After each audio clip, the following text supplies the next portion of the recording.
What's up, guys? This is me, Almina. This is me, Erica. And for today's video, we will be doing a challenge and it's called Hulaan Challenge while nakatalikod. Tara! For the first question, magbigay ng isang halimbawa ng dual sport. And 1, 2, 3, go! Volleyball! Volleyball is a team sport, not dual sport. Ay, bobo kita! Bobo kita, Beo! Sorry, bobo mo lang. Duwan pala. Next question. Next question. Isay ang pinakagurang digdi sa to sa harong. Ate Rose! Oo. Ah, Oh, tama Tama. ka na. Ayan, nagkakapot sa... check. Check. Next. Oh.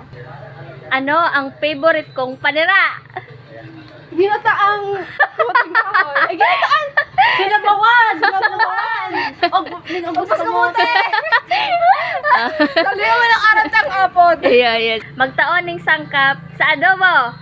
Bawang! Ang tubig sa gabi! Ay, sorry! Dapat na sila isip ko!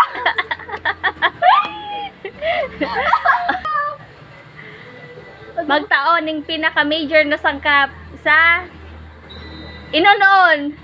Sila! Sila! Sangkap!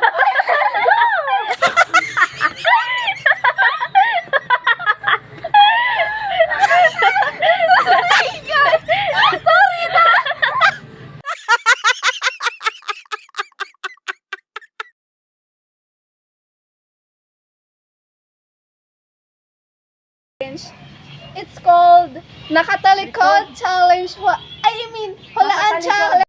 Called Talikod Challenge while hulaan. Ay! And it's called Talikod Challenge while hulaan. Ha!